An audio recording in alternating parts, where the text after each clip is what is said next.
우리는 매주일마다 예배를 드리고 있고 또 주중에도 삶으로 우리가 예배를 드리며 살아가고 있습니다. 그런데 하나님께서 기뻐하시는 예배가 있고 또 그렇지 못한 예배가 있습니다. 믿음으로 드리는 예배가 있는가 하면 믿음이 빠져버린 예배도 있을 수 있습니다. 그렇다면 우리가 믿음으로 예배를 드리되 어떤 믿음의 모습으로 드리는 예배와 삶이어야 할까요? 히브리서 11장 6절에 보면 믿음이 없이는 하나님을 기쁘시게 하지 못하나니 하나님께 나아가는 자는 반드시 그가 계신 것과 또한 그가 자기를 찾는 자들에게 상 주시는 이심을 믿어야 할지니라 라고 말씀합니다. 즉 하나님께서 받으시는 믿음의 모습은 첫째는 하나님이 살아계신다는 것을 믿는 그 믿음의 모습입니다. 예배는 우리가 하나님 앞에 서는 시간인데 사실 하나님은 우리 눈에 보이시질 않습니다. 때문에 우리가 예배를 드리면서도 간과하거나 간혹 실수하는 경우가 있습니다. 지금 이 시간 내 몸, 내 영이 하나님 앞에 서 있는 그 시간인데 예배에 집중하지 못할 때가 있습니다. 사람을 보는 경우도 있고 또한 근심이나 염려에 매여 있을 때도 있습니다. 지금 내가 하나님 앞에서 예배드리고 있다는 것을 의식하지 못하고 있기 때문입니다. 그러나 예배의 자리는 내가 하나님을 바라보듯 하나님께서도 나를 바라보시는 자리입니다. 바라보시되 나의 겉으로 드러나는 모습만이 아닌 우리의 중심을 보십니다. 입술로는 찬양하는데 마음은 식어 있진 않은지, 기도는 하고 있지만 하나님보다 다른 것을 더 의지하고 있지는 않은지를 보십니다. 흩어진 마음과 또 분주한 생각, 또 염려에 묶인 마음도 보십니다. 그래서 사실 예배는 나의 완벽한 모습을 드리는 시간이라기보다는 흠이 있고 또 깨져 있는 나를 다시 하나님께로 돌이키는 시간입니다. 한 주 동안 분주하게 움직이던 나의 몸, 나의 생각, 이것들을 가라앉히고 하나님 앞에서 정갈하게 가다듬는 시간입니다. 세상에서 사용하던 도구들, 한 주 동안 사회에서 열심히 내가 일하면서 쓰던 그런 도구들이 또 나의 어떤 지식들이 있을 것인데 그것을 내려놓는 것이죠. 내려놓고 겸손히 나를 하나님 앞에 올려드리는 시간입니다. 그러면 하나님께서는 우리의 일한 모습을 귀하게 보시고 우리의 예배를 기쁘게 받아주십니다. 둘째로 하나님께서 받으시는 믿음은 하나님은 상 주시는 분이심을 믿는 믿음입니다. 여기서 말하는 상은 세상적인 보상만을 말하는 것이 아닙니다. 하나님 자신이 우리의 상급이 되어주시는 그런 상입니다. 그래서 예를 들면 세상이 줄 수 없는 평안이나 우리의 마음이 흔들리지 않도록 붙드시고 그리고 위로해 주시는 은혜입니다. 우리의 기도를 들으시고 하나님의 때에 가장 선한 방법으로 응답해 주시는 은혜입니다. 그래서 이것을 우리가 상급으로 삼는 것이죠. 눈에 보이는 상급도 필요하지만 내 마음속에 내 마음을 움직이시며 이 시간 인도해 가고 계시는 하나님께서 살아 계시기에 나에게 임하는 그런 은혜들을 누리는 그러한 상급을 말하는 것입니다. 그래서 이렇게 믿음으로 살고자 하는 사람들에게는 공통점이 있습니다. 그것은 믿음의 주가 되시는 예수님을 바라보며 사는 것입니다. 예수님 의지하고 또 예수님 닮기를 소망하고 사모하고 또 예수님을 따르면서 예수님의 마음을 품고 살기를 원합니다. 기쁠 때도 주님 바라보고 어려울 때에도 주님을 바라봅니다. 앞이 보이지 않을 때에도 주님이시라면 어떻게 하실까를 물으며 살아갑니다. 나의 어떤 감정을 앞세우기보다 주님의 뜻이 내 마음, 내 삶의 등불이요 방향이 되어주시기를 이렇게 사모하는 마음이 있습니다.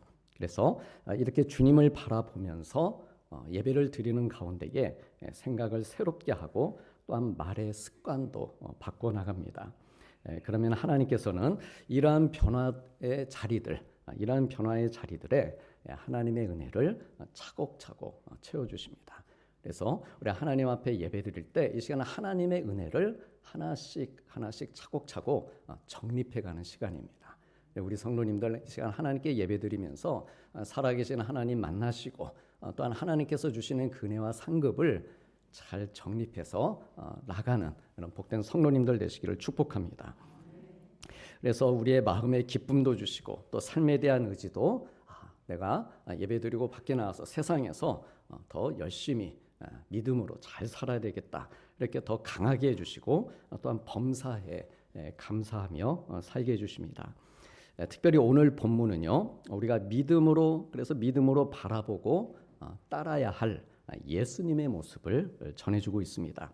어떤 예수님의 모습일까? 그것은 우리 예수님께서 기도하시는 모습입니다. 우리 다 함께 35절 말씀 같이 보시겠습니다. 새벽 아직도 밝기 전에 예수께서 일어나 나가 한적한 곳으로 가사 거기서 기도하시더니, 예수님께서 기도하시기 위해서 새벽, 즉 아직 날이 밝기 전에 일어나셨습니다. 그리고 나가셔서 한적한 곳에서 기도하셨습니다. 우리 성도님들, 예수님께서 기도하실 필요가 있으셨을까요? 예수님은 하나님의 아들이시고 하나님과 늘 동행하는 삶을 살고 계셨습니다. 지난주에 나눈 말씀처럼 시몬 베드로의 장모의 열병을 낫게 하신 일과 온 마을 사람들의 질병, 그들의 귀신 들린 자들을 고치시는 일을 아무런 제약 없이 거침없이 그 일을 행하셨습니다. 그리고 이러한 일들을 하시기 위해서 기도하셨다는 말씀도 없습니다. 다 몰려드는데 잠깐만 기도해보고 그렇게 하지 않으셨다는 것이죠. 그래서 예수님은 굳이 기도할 필요가 없는 분처럼 그렇게 보여지기도 합니다. 그런데도 예수님께서는 새벽같이 일어나셔서 기도하는 시간을 가지셨습니다. 왜냐하면 주님께도 기도하는 시간이 필요하셨기 때문입니다. 기도를 통해 하나님과 교제하고 하나님의 뜻을 묻는 시간이 필요하셨기 때문입니다. 하나님의 아들이시지만 인간의 몸을 입고 이 땅에 사셨고 인간으로 이 땅에 살아가기 위해서는 기도가 필요하셨기 때문입니다. 그래 기도하시면서 우리 인간에게 꼭 필요한 것이 바로 기도다라고 하는 것을 가르쳐 주신 것입니다. 우리가 바라보고 따르고 또 닮아야 할 주님의 모습을 보여주셨는데 그것이 바로 기도하시는 모습이었습니다. 그래 좀 전에 읽은 말씀을 우리가 다시 보면은요, 기도하시기 위해서 두 가지 일을 하셨는데 하나는 기도의 시간을 정하신 것이고 또 하나는 기도의 장소를 정하신 것입니다. 새벽 아직 밝기 전에 일어나셨습니다. 아무도 방해하지 않는 시간, 하루의 분주함이 시작되기 전에 먼저 하나님과 만나는 시간을 가지셨습니다. 그리고 그 시간을 위해 한적한 곳을 찾아가셨습니다. 사람들의 소리에서 벗어나서 오직 하나님께 집중할 수 있는 고요한 자리를 만드신 것입니다. 이처럼 예수님께는 기도하는 시간, 기도하는 공간이 있으셨습니다. 우연히 기도하신 것이 아니고 또한 생각날 때만 기도하신 것이 아니라 의도를 가지고 계획해서 하나님과 교제하셨습니다. 우리 성도님들, 하나님과 교제하는 삶은요, 막연한 결심만으로 이루어지지 않습니다. 시간을 구별하고 또 자리를 정해두면 그것이 곧 은혜의 자리가 되는 것입니다. 그래 그 은혜의 자리, 그 자리에서 하나님과의 만남을 보다 더 풍성하게 가질 수 있습니다. 그 자리에서 그 시간에 믿음도 자라고 또 메말라 있던 영혼이 윤택함을 누릴 수 있습니다. 우리 성도님들, 예수님께서는 왜 새벽에 기도하셨을까요?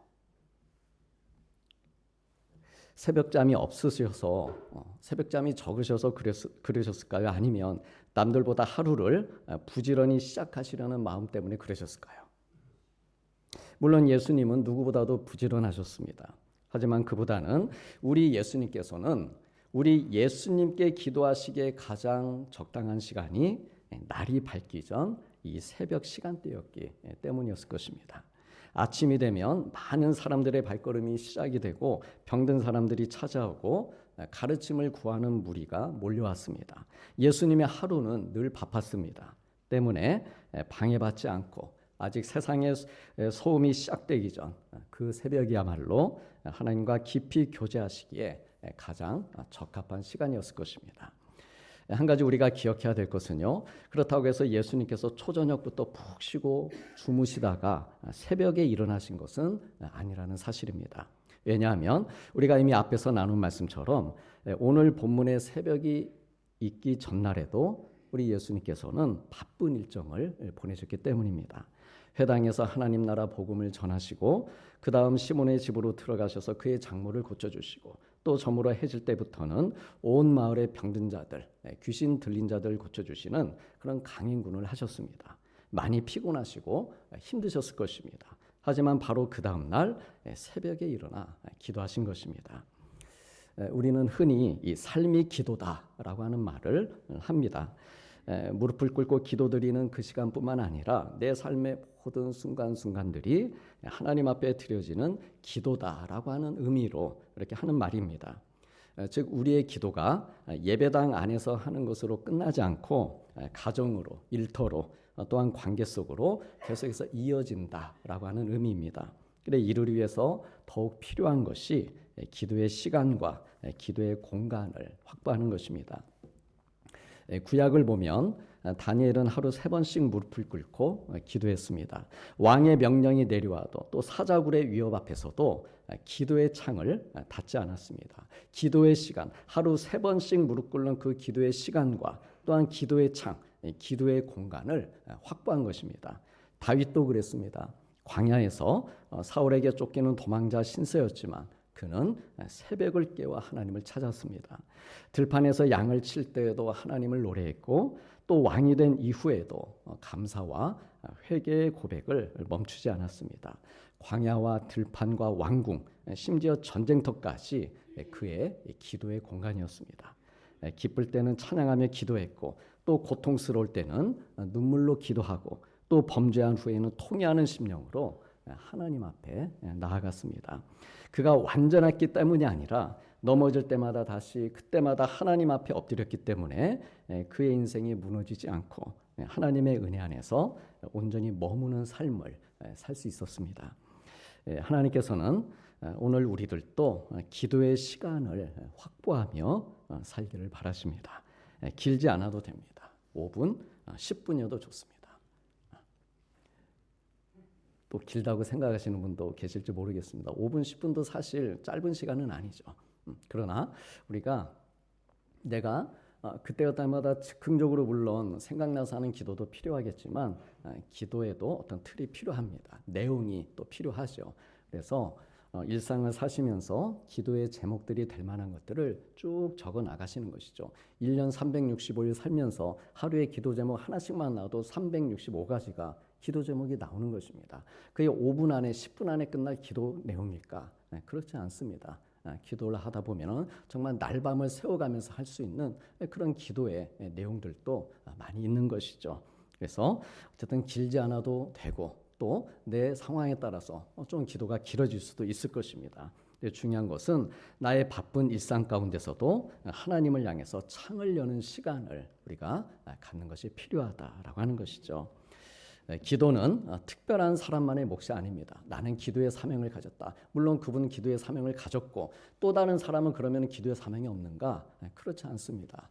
누구나 우리는 우리에게 주어진 일 앞에서 기도의 사명을 가정을 위해 또 내 주변의 사람들을 위해 교회를 위해 나라를 위해 전 세계를 위해서 기도할 그런 사명을 우리가 가지고 있는 것이죠. 그래서 하루 중 잠시 하나님께 시선을 두는 시간, 그 짧은 순간이 우리의 하루를 바꿉니다. 예를 들면 아침에 눈을 뜨는 그 짧은 순간에 하루의 첫 생각을 하나님께 드리는 것입니다. 주님, 오늘도 저에게 호흡을 주셔서 감사드립니다. 이 단순하고도 짧은 생각의 기도로 그날 하루의 영적 또한 삶의 방향이 정해지는 것입니다.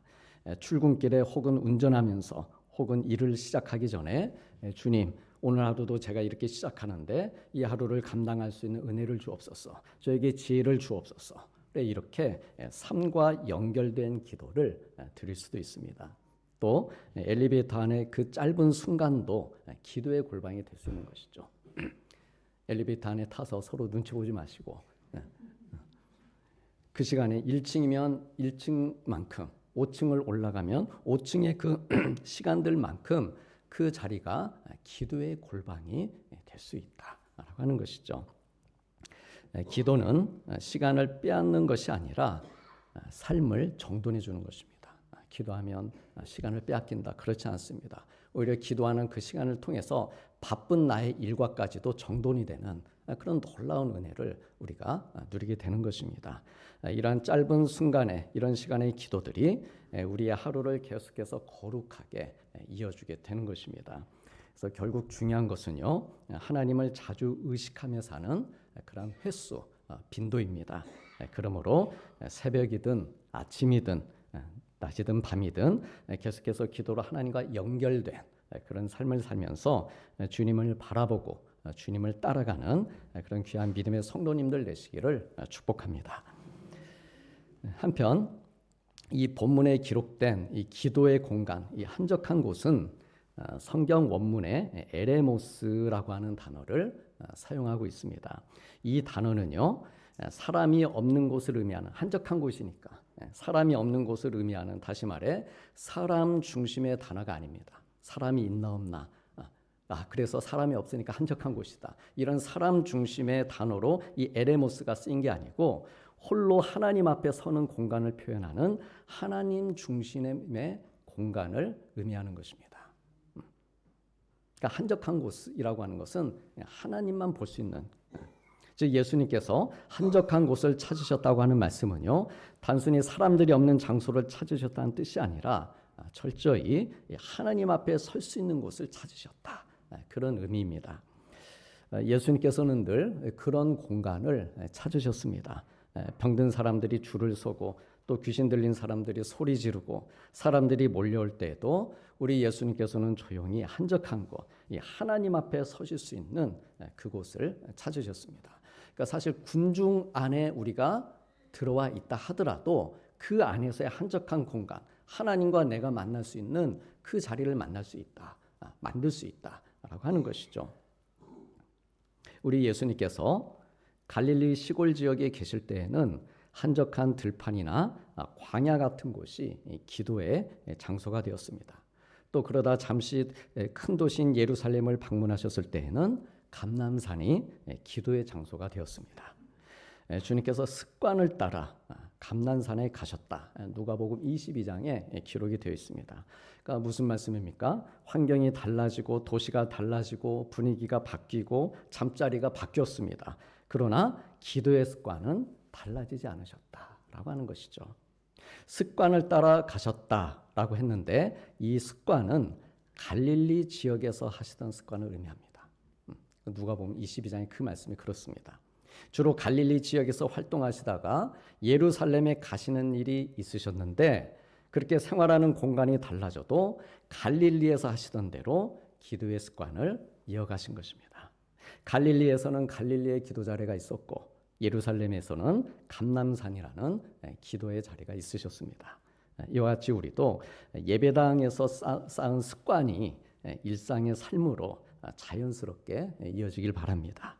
오늘 이 시간 예배당에서 예배하고 기도하고 찬송하고 또 서로 웃고 감사하며 교제하는 이 모습, 이 생활이 좋은 습관으로 만들어져서 가정에서도 이어지고 직장에서도 이어지길 바랍니다. 일이 잘 풀리고 성공할 때 바쁘다는 이유로 기도를 줄이는 것이 아니라 오히려 더 깊이 하나님을 찾는 공간으로 우리가 나아갈 수 있어야 됩니다. 이러한 좋은 신앙의 습관들을 우리가 만들어 가야 됩니다. 그럴 때 하나님과 친밀함을 누리면서 영혼이 잘된 같이 범사가 형통한 삶을 살 수 있습니다. 그래 일상에서 우리 성도님들 일상에서 내가 좋아하는 공간 있으시죠? 또 내가 나의 마음을 편안하게 해주는 공간들, 그 공간들이 여럿 있을 텐데 그런 공간들이 있다면 그 가운데 하나는 꼭 기도하는 공간이 있기를 축복합니다. 36절, 37절 말씀에 보면 시몬과 및 그와 함께 있는 사람들이 예수님의 뒤를 따라갔다 기록하고 있습니다. 따라갔다. 좋죠. 예수님을 따라갔습니다. 그런데 아쉽게도 그들이 따라간 목적이 무엇이었느냐? 기도하기 위해서가 아니었습니다. 그들은 단지 사람들이 주님을 찾습니다, 이 소식을 전해주기 위해 따라간 것입니다. 이제 막 주님의 제자로, 이 마가복음 1장입니다. 이제 막 주님의 제자로 선택받은 그들에게 기도가 쉬운 것이었을까? 그렇지 않았을 것입니다. 그들에게 기도는 사실 낯선 것이었습니다. 예수님에게서 권위 있는 말씀을 듣고 또 병자들이 낫고 귀신이 떠나가는 놀라운 일들을 보고 있었지만 그것이 제자들의 기도하는 삶으로 이어지진 않았습니다. 우리가 신앙생활 이렇게 하면서 과연 내가 이렇게 신앙생활하고 이것저것 경험하는데 이것이 나의 기도하는 삶으로까지 이어지고 있는가? 생각해 볼 부분이다라고 하는 것이죠. 3년이 지나고 우리 예수님께서 겟세마네에서 기도하실 때는 어땠습니까? 크게 달라진 것 없었습니다. 그들은 그곳에서도 예수님께서 그렇게 부탁까지 하셨는데도 기도하지 못했습니다. 그들에게는 기도하는 습관이 없었습니다. 그런데 그랬던 이들이 주님의 십자가의 사랑과 부활의 은혜를 경험하면서 달라지기 시작하는 것이죠. 기도하는 시간이 정해집니다.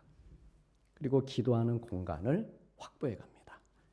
우리 다 함께 사도행전 1장 12절에서 14절까지 말씀 천천히 보시겠습니다.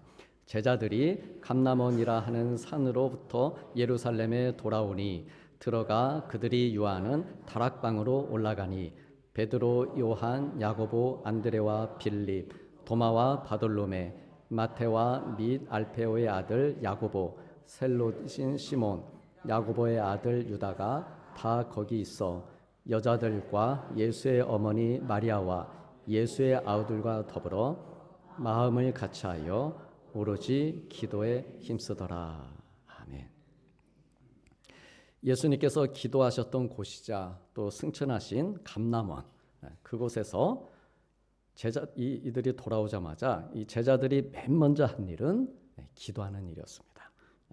예수님이 이제 안 계시니까 하늘로 가셨으니까 이제는 기도하지 않아도 되겠다. 눈 떠보니까 예수님이 안 계시는 거예요. 이제 짐 싸고 가도 되겠다. 이것이 아니고 기도하는 시간, 기도하는 공간, 그 다락방을 정해두고 오로지 기도하는 일에 이들이 힘쓰게 됩니다. 우리 사랑하는 성도님들, 세상은 우리를 끊임없이 바쁘게 하고 또 쉬지 않고 달려가게 만듭니다. 기도의 시간을 빼앗고 기도의 자리를 허물려 합니다. 하지만 하나님께서 오늘 우리에게 주시는 메시지는 분명합니다. 내가 너와 함께하고 너를 붙들고 있으니 너도 나와 만나기 위한 시간을 확보해라. 공간을 마련해라. 이렇게 말씀하고 계십니다. 기도는 특별한 때만 드리는 것이 아니라 우리의 삶을 하나님과 연결하는 숨결과도 같은 습관입니다. 또한 기도는 현실을 피하기 위해 하는 것이 아니라 오히려 현실을 지혜롭게 다룰 힘을 얻는 자리입니다. 특히나 예수님께서 승천하신 후에 제자들이 그들이 가장 먼저 한 일이 기도였다는 사실은 우리에게 일상의 우선순위가 기도여야 함을 보여주고 있습니다. 그러므로 날이 밝기 전 혹은 하루를 마무리하면서 어느 시간이든 좋습니다. 나에게 적절한 그 시간을 정해서 하나님 앞에 서는 습관을 가지시길 바랍니다. 기도의 시간, 기도의 장소를 확보하시길 바랍니다. 기도하는 시간과 기도하는 장소를 확보한 사람은요, 환경에 흔들리지 않습니다. 사람 말에 휘둘리지도 않고 두려움에 무너지지도 않습니다.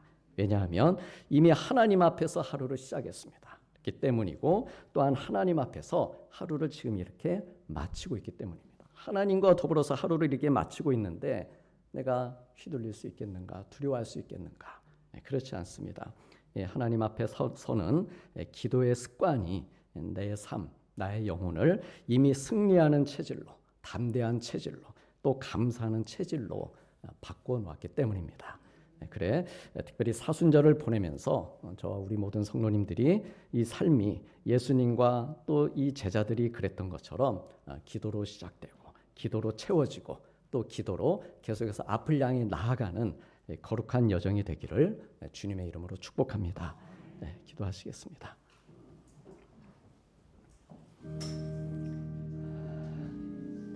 새벽 아직도 밝기 전에 예수께서 일어나 나가 한적한 곳으로 가사 거기서 기도하시더니 제자들이 감람원이라 하는 산으로부터 예루살렘에 돌아와 그들이 유하는 다락방으로 올라가니 베드로, 요한, 야고보, 안드레와 빌립, 도마와 바돌로메, 마테와 및 알페오의 아들 야고보, 셀로신 시몬, 야고보의 아들 유다가 다 거기 있어 더불어 마음을 같이하여 오로지 기도에 힘쓰더라.